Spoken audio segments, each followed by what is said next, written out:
call the meeting to order at 7 p.m. Are there any amendments to the agenda as presented? No? No. Okay. Any public comment? Okay, moving on, we need to approve the minutes from September 22nd. Do I have a motion to approve? I make a motion we approve I'll second. September 22nd minutes. Okay. All those in favor say aye. Aye. Okay, that passes. We have no unfinished business. We do have new business tonight, and that would be the Bibbas Community Volunteer Fire Association requesting a new fire truck. So, would you like to tell us about the truck? So as you know, in the past, we've been working on this for probably close to 2 years, trying to get a truck that worked for us, and a couple of them we had kind of fell through, and they had some new programs. Right now, our best quote is from E1. It's an E1. It's actually Fire Services is the dealer, and that's $968,315. We did get a second quote from Pierce, and that truck was $1,067,900. The E1 has a delivery date of, is it April or June? April 27.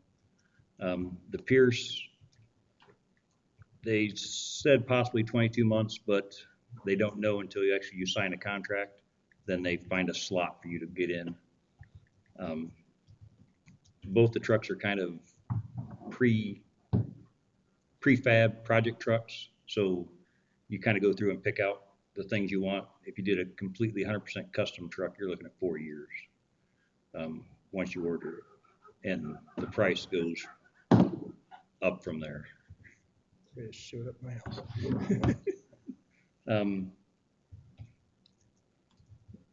The kind of the rush part, I guess, after almost 2 years, it seems like a rush. Now that we're at close to the end, they're having another price increase the first of the year. It's 4+%. They don't know exactly what it's going to be, but they're saying a minimum of 4%, and it's already went up a couple of times since we started this project. Back when I first sent you and Kathy the numbers, we did get them to come down, I think like 7,000, but they also added some additional options to the truck that wasn't available before for that same price.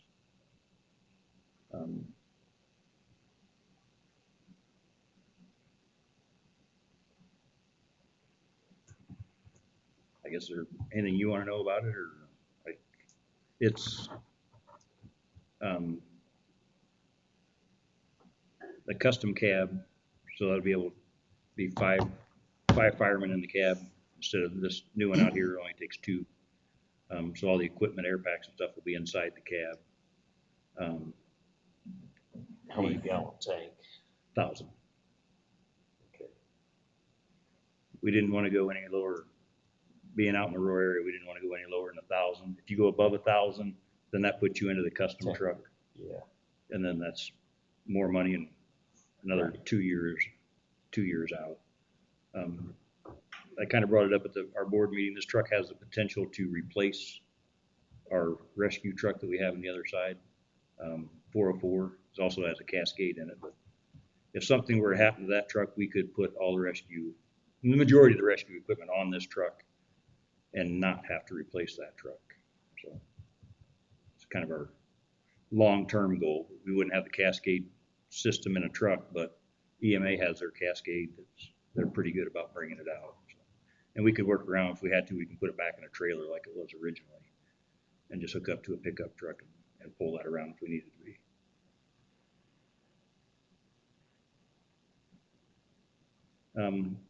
One of the other questions that was asked at the board meeting, if there was any other additional costs. Usually we buy new hose and some new equipment. We're going to switch over to battery fans. We've already got some battery hand tools, but that money usually comes out of our fund that we already have. And also, once the truck gets here, we'd end up selling our old truck. So we take that money and put it towards equipment for the new truck. So that wouldn't be, so that price, there would be, I guess, no additional cost from the townships to outfit the truck. Because most of the stuff's gonna come off that truck onto this truck, but there's some updated stuff like the battery powered fans and the newer technology, I guess, that we'd like to upgrade.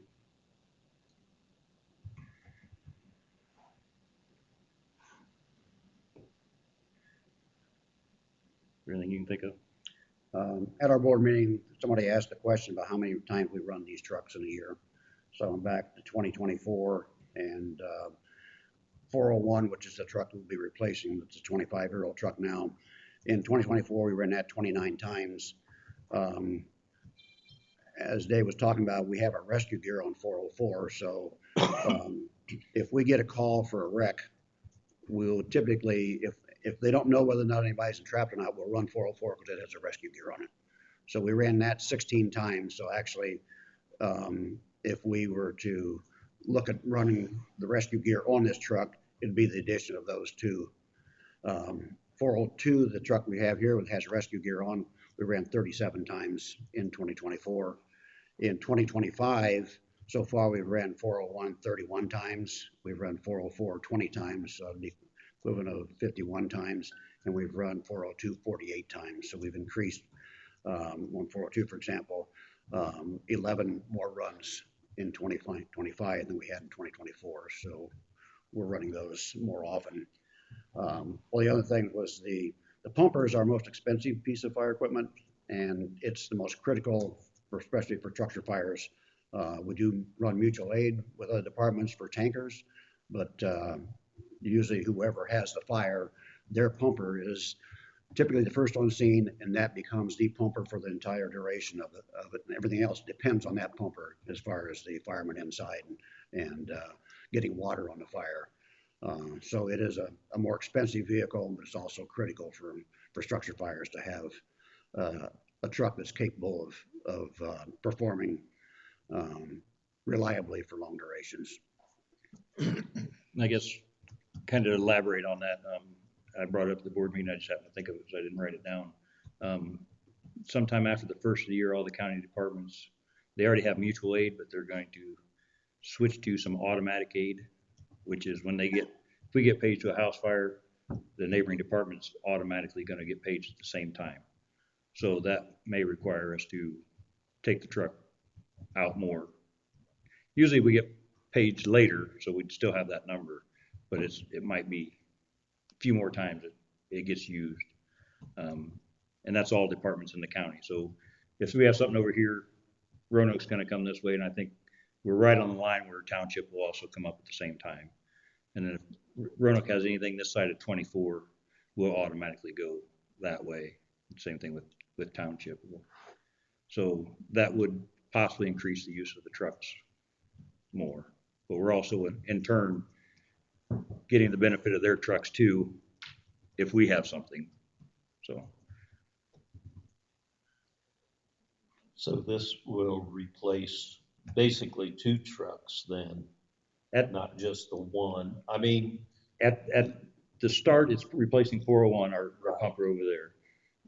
We're still gonna run 404 until it no longer runs. right. But once it runs, it's gonna be harder to justify replacing that truck if we have the space and the capabilities on this truck to house the equipment. So yes, it does have the potential to replace two Right. trucks. Right. And it will be housed at the West Station. Yes. Correct.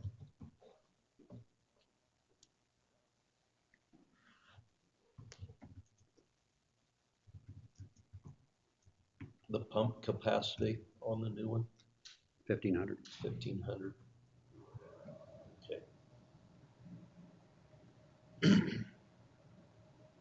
So much of the trucks now are defined by NFPA. So you don't have a lot of flexibility in that. If you've got a Class A bumper, it has to have certain things on it, 1,500. and 1,500 Is that now. what they've gone up to now? Yep. Okay.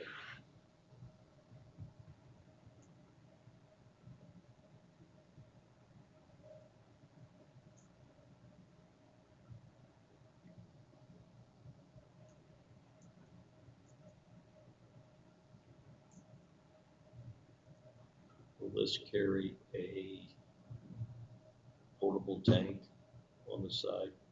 No. We carry those on our tankers. You but, carry that on your tanker? Yeah. Okay.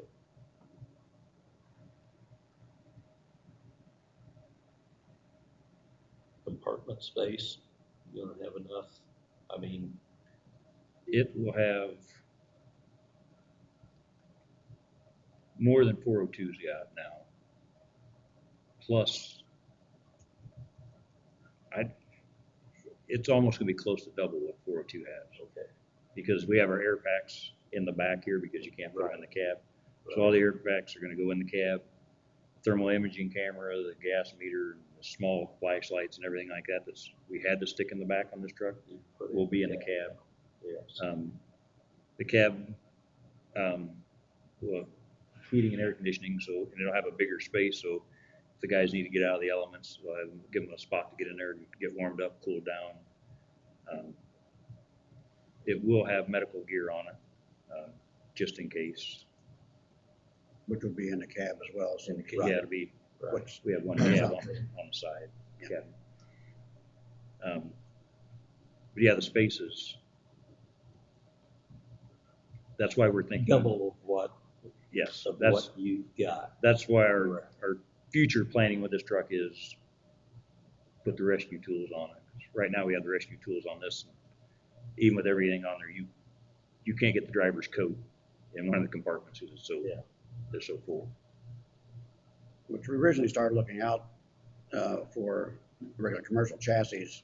But one thing we saw but quickly by looking at some of these trucks is, number one, the custom cabs have the storage in the cab that we didn't have before. Being able to put the air packs in the cab as opposed to having those out on the side compartments was a big plus. We do have that on 401 today, but it is a commercial cab, but it's not near as roomy as what a custom cab is. Right. If we went with commercial, the availability was going to be out at least another year, if not longer. And cost was not a lot different, which surprised us. We thought that there'd be a big difference in price. There used to be in the past, but there's not a whole lot of difference anymore in the cost of that. Roll-up doors. Roll-up doors. Okay. The other thing is that what we experienced with the last truck we bought on a commercial chassis is we still end up with a lot of finger pointing with all the electronics today that monitor the engine, all that kind of stuff. We were getting alarms, and Pierce was saying, well, that's because that's a Peterbilt problem, and Peterbilt was saying, no, that's a Pierce problem. This way, I can't turn it over. it'll be one company. If they manufacture the cab, they do all the electronics and stuff and all the alarming. So that eliminates a lot of finger pointing. We had a problem getting warranty done because they were arguing back and forth as to who was responsible for the problem. Have you ever purchased from fire services before? No, we have not. No, we actually end up looking at 5 different vendors, and we looked at 8 different trucks when we started this process. And one of the things we wanted was make sure we had good service, because that was something that kind of bit us on the last truck we bought, the company we bought it from. The salesperson quit shortly thereafter, and we lost our support. We made a trip to the location for fire services, and we're very impressed with their maintenance shop. They're an authorized Cummins dealer as well, so that takes care of the engine as well as the rest of the truck. Whereas today with the Peterbilt, we have to take that to a Peterbilt manufacturer service center, and then take the truck to the Pierce people to get it worked on. So And they are located in northern Indiana. in St. John. Yes. Yeah. Yes. They have another location in Indianapolis as well. Because I believe that's the same make as Tower 4 for the city. Is that a KME? It's a- he- It is an E1? E1. Okay, yeah. Yeah. They do E1, KME, and Fouts. Yeah, I think theirs is an E1. I think the Tower is E1. Okay. They've And also hired a service tech out of Fort Wayne, Okay, for this area, so. And they have another one right across the Michigan line. yeah, because I've been up to their St. John? facility. Yeah, Yeah, it's an impressive facility. Yeah, They do it a is. lot of maintenance. They do all of the fire trucks for the city of Chicago. So, and there were several of them in there getting repaired when we were up there.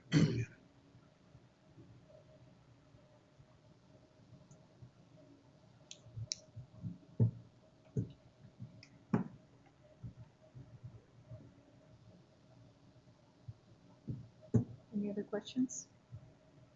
I think I'm good. I don't think I have any. It's good to hear that they're a one-stop shop. You don't have this going back and forth between the chassis builder and the Yeah, everything else. that was And not a fun project. Fairly local service, it sounds like. Right. Yeah. As local as we can get. Sure. The other vendor was the same situation. They have a facility in Indianapolis and they had another one, where's it, in Ohio? I forget where it was. McQueen is the other vendor and they had close to the same kind of service as far as their operation, but they didn't have the repair shop and stuff, and they were not a Cummins authorized dealer either, so. And kind of one of the drawbacks with Pierce is you fly to their factory when the truck's done and look at it at our expense. That's added in. Hmm. And And they want you to go twice, once when you go over the drawings. And said they could cut one out, but they couldn't cut both of them out. So, at least with this one, they will take it to their shop, so we could drive up there and not have an extra Yeah. $5,000-6,000 of unneeded. Yeah. What kind of Was that in transmission Florida? does Yes. it have? Pierce, yeah.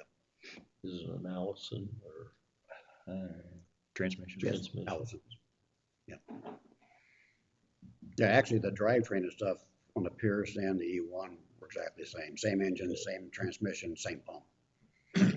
So that part of it was pretty much the same. The E1 had was it heavier?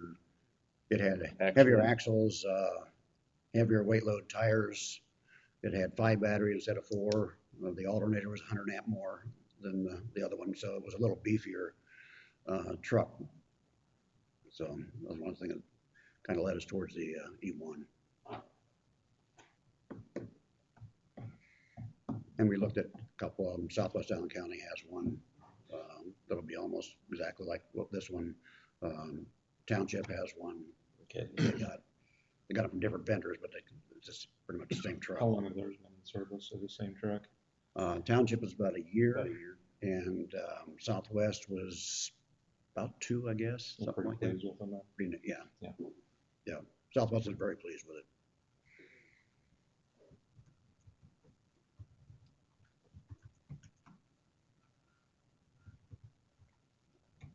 So our percentage of this truck is going to be somewhere between 74 and 76%. That's something that I need to figure out with the auditor's office. So our portion will be somewhere between 716,000 to 736,000. And right now, between the fire cum fund and our rainy day fund, we have almost 300,000. And the good thing is payment wouldn't be due until delivery. There's no down payment. There's no down payment. Okay, so we would have until April of 2027 to save some more money. And then in the past, they've gotten a loan for the balance. Right. Yeah, loan 2 payments a year. And we would be purchasing this through that HGAC program, so it does not have to go out for bid. We bought 402 the same way. That's a contract purchase And we already have, they call it an interlocal agreement. We did that with 402. Once you sign up for that, then you're a member for life. So that is already approved. We don't have to go through that again. You can see your board members, previous board members approved that back in 2017 when we bought 402.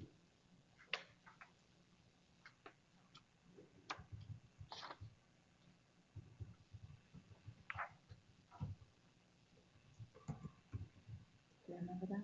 Yep. Yep.